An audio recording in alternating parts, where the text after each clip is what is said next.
study chill. Now no yesman man ko dwuma de bia se ne nsem ote en pese no ne kan. We are looking at cyber security. Mumu bu on maybe cry can cyber security. We be say de ade. Fuse ni isa ha no ma me ne ntwetwe nkomo ne tie ho nsem na esua bibi efrim meba. Fuse ni oho tesan. Alhamdulillah. No ne dia. Nyankopon da Roma me hoye. That's it. Kan se obi ate ase. Ya na mo ha dwendodo. More laugh. Mintwa so. Eje se mintwa so. Ntara laugh. Ye nyina ye ho ye. Avie de me pese na runim na ate asori anasa na aka minchirem.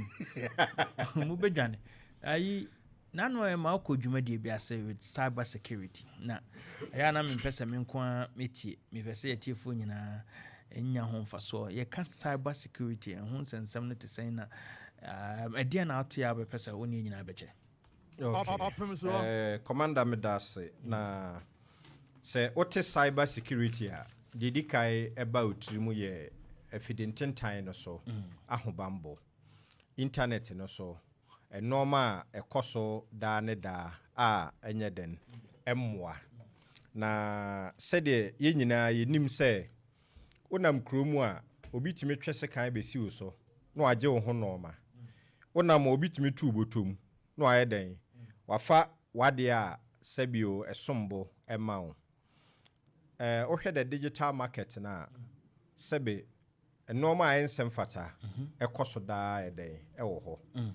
na kakra na ye pese ye kane ye se yewura abato afimo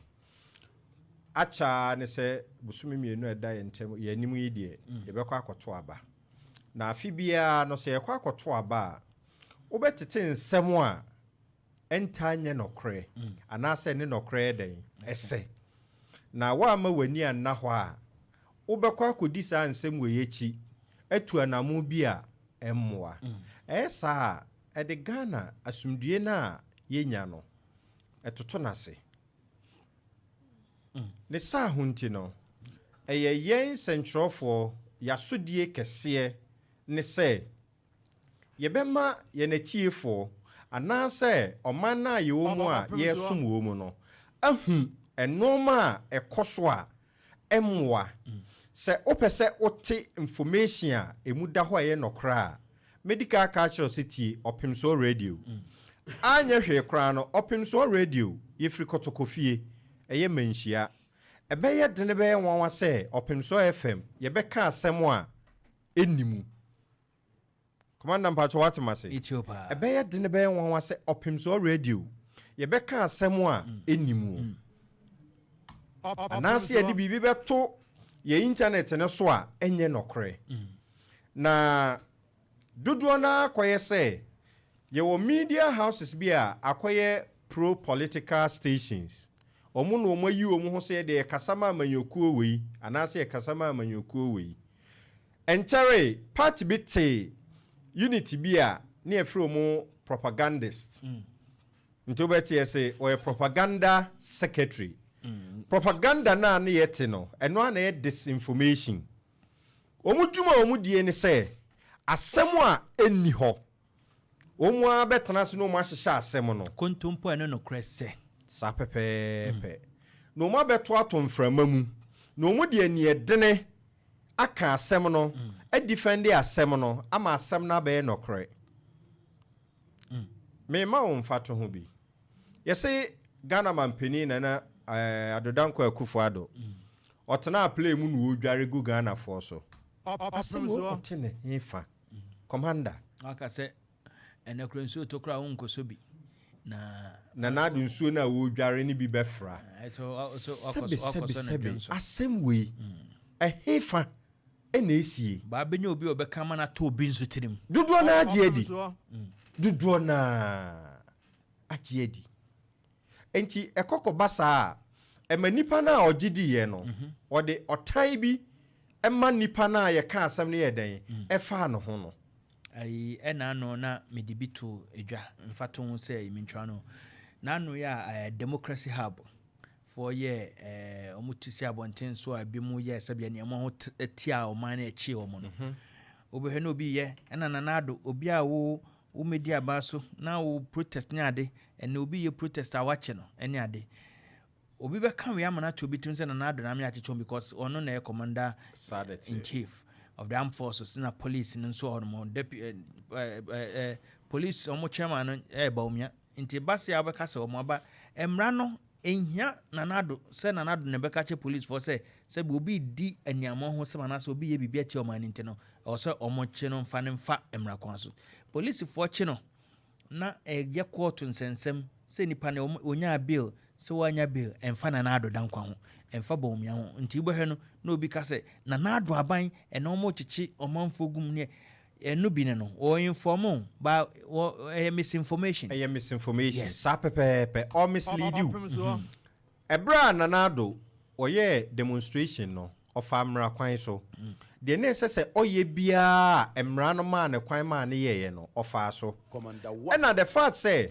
oye demonstrations abre no enkire se ne obi ntimi nye bi a week before that na a political party like NDC nationwide 16 regions across the country atinya yama asumdwemu omo famra kwan so no ekokosi this is a political party one the major opposition party to even MPP ananado dankwa owo but omo famra kwan so no ekoko wie enti it wouldn't be a pressure group be and as say police intimate handle no just even in Accra city say nipa no wohwe kwan e fa so a ye kire wo mu na eno no eye police fo nimdie mu no mu hwe en se da bi demonstration na wo ye no wakwa abro de wo request ye de wodi beto ye nim se ni na obeye ma ye ma o sa atumi krata no enye no na wo de ye adwuma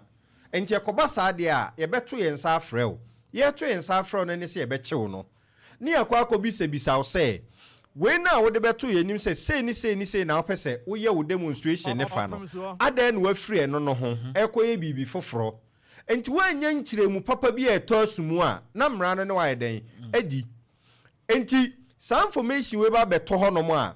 ye wo media houses ana say obi obetena internet ne so na ohwe ahisam a sabio aban no eho ye na hinti no na waka ensam a ene nokre ese ekobasa e madodo na ehu ne se eni aban yi kra no ni tirim odene wo wa ye bi pen na ne obi ye bia wo sisei ana sesei misleading stories obi be kra kofa story te se ene arehosem a esi oboase kwan so yi accident ya esi yi ubenya radio stations ya omo ba be ye story na driver ni communicant 10 na wada onso na ni ho na wuni ho eye misleading en radio ukofa ba ye na chara usema esi East Legon yes yes of Salifo Amwako ne ba ekonya ase ade chene bi mo politicize no yes wabra obi ne ba frimu nipa frimu se be come fa so frimu na areho ya now the politics ebata this is misinformation ibia na se kobaso or political party now we are so much into search of those things abons waji sasem no atum the hard so hwa na so koka sasem no mu machire obi na ye den tro na egu system no commander say o share the powers in Ghana what started the executive over the judiciary the legislature the fourth one the media it tells you say media no ye mirror ye ahwehwe ye si ho ye ne reflected to the community and normal e koso e wa aban mu no ye yaso de say ye be fa nimdefo ama o ma ba betena se ama nchirechiremu a eto asumu anka enya asem ne anka asem be kan ni Dr. Bimpon obi o ye economics lecturer ewo CAF University eka yetua no thank you enya Hong Kong Sanji Perez University thank you ipa ba ko je ha thank you daje kra woni na on kana yi na o ye no so ala o de efa do no ni no kambo mo ba besom na obenya governance expert kwantwi abrantie ya governance expert wo stay wo Italy ne channel di from America buy no also ma ne na ho ya no ne de no Italy no kra wo America okay no oto 4 ba kwa no de ba kokọ afom okay no dware no tisi abonte a okay no wo ye no so no de ko party last one no de si hey good enti mo hu de ye kakra yi ye misinform public na ba kwantwi asɛm a ye ka no enye nokre trodo ebi ye nokre enso ye benya obi a obetena ho no agye ni nyina tum pepepe ebi mu kra timi tena kire kasɛm an me ta kwantwi na me sora me se nanim ohun eno no fa ne say misinformation because nipa nanim ohun ena kofi eno ye disinformation ye opposite ena wa sheda say me ho fe me ho time na me de me hwehwe mu a I don't think that they can hear no me say ende I do cry ne maame enti wo beauty is in the eye of the beholder. Me cry nya wasa na me ka me de me kan say kwakunya sa de me kan say so tuo ye enkoyi ohun Commander, say ohwe de ma ye de sanchechire we eba na ye to aba bia asodie kese no eba be gina the electoral commissioner eso electoral commissioner na ye referee a on time anyokuo bia achi ewo mu say amanyofo ba aban mu a omu na yi electoral commissioners but eno nkyere say omuna ehye sa manyokuo no we independent body independent institution that is the point but yeduru afi abato afi mu no ubenya nkofo a omu be polish electoral commission manakwa akọben amanyokuo bi esan say sa manyokuo no eba aban mu no ono na wa appointed no wohwe free yewura Dr. Faridonko Afarijan abreso a Opemsuo political party bi na appointed no we wie no ye ma me Charlotte say enso ye den e baaye eno so ye manyokuo bi na ye den e appointed no say ye ma me Jin Mensa society den waba the same political party na be den appointed no until see e besesa ye Ghana mamra no aban bi obeba bia no wono na oba appointe mpenimfo ama deda saa nwumakuo ya ayeden ano na se koba ne se ukofi boache enne wo ye manager wa appointe obi se wo so ni ho na me so me appointe obi a wo de na wo ye nde wo so mfomso obi ani hu na emu meme de am ye de mfomso eden e wo ho emwa enti kokoba saa na e ya amanyofo no omu keka ene omu interest ene omu di omu ka na yen central for ne de yen ni ho ma manyokuo bia ye ho ma oman Ghana enti wo ne sese wo di nokra a eye nokre eto ho na de amanyofo ne ka no omu be chie no ahu se amanyokuo we ompe Ghana yi enso ene yenta hu ne saa the amanyofo ne ka no eno na yen central for ne yesoa e de ba kasafidie no so ne agye ni nyina mu ama atiefo no esa ye ha oman no kofi ene wiase nyinia godrum pempenso a ye the internet ene ye bibia the whole world wohwe omana omutena internet so chepa Ghana ye toso 15 Netre say Ghana ye internet activity no e wosoro ye nunti na ye pese be di cyber security nkomo because more information na ekwo internet e wo honomo Facebook ni ade me no kasai nkane na nka be hu yen no nka be bre pa ene ba bi obia wo bia so kasapin so wo konsuno so ko Facebook wo Opemsuo radio sabe obehu kwantwi obehu doctor saa no bi nso tedem no de enema bi akeka siani no de abeto ho o hwe last week ya Ghana mampani ma order bi about illegal mining ne action ya ye hwe security system na yen start na den yentu ho anamo kofi se uko internet ne so a all of a sudden ye hye excavators wa bra enye security agencies no ena ye ni nyina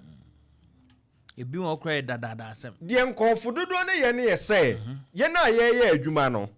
ye se da nkonkofa excavator dada bi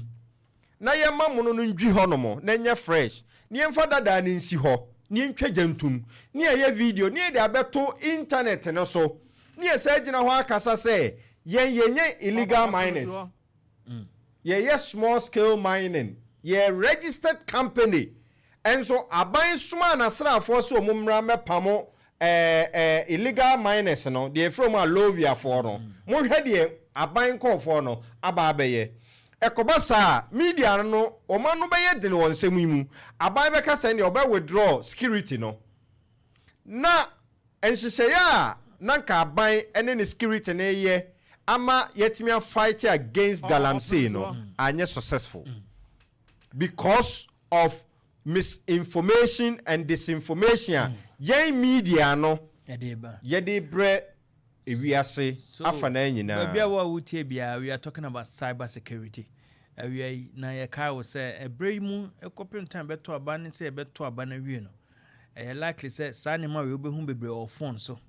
obeti bebre be very discerning enye ni nyina na ate a no afane tra de pese e kan no Kofi ye wo official pages ya for radio ni TV enam say internet so ameka se nipa bone for ho no o metimi a hack those systems no na omudi information eni ho ena egu abontene for instance ebi Opemsuo radio ye online ye the information gu ho obi be hack o hack enam se nipa dodo na anim Opemsuo nti no omu hu story na ombeye den ombeje atum on hack ba ono design ne ono afa logo atoso ni nyina ne say ye security system on the internet no ya na dodo na no eye weak enti e besre say obi a wo internet no so bia no hwe say o password any certain information ube kra ne yie app bi beba o phone so anasa obe download app bi we say we install na no no o ka kire o say man permission no ntimi access o password o access o phone number o access o bank details o access o Ghana card o access we the moment you we nya botre ankenkan a obeji ni nyina atumo no e hacker obe hack information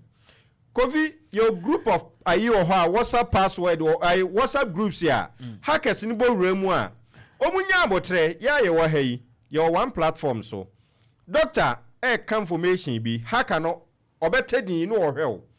Kofi uso ma information no so atedin no ohwel obenya information na be bosome ansa no start so oye operation enti esre se de internet no na social media enyine no mumma ye nim de e wo ho no enkosoro na ye mmoa se de be ya oman no emu ebe ye fenchem beda sefo se ni sa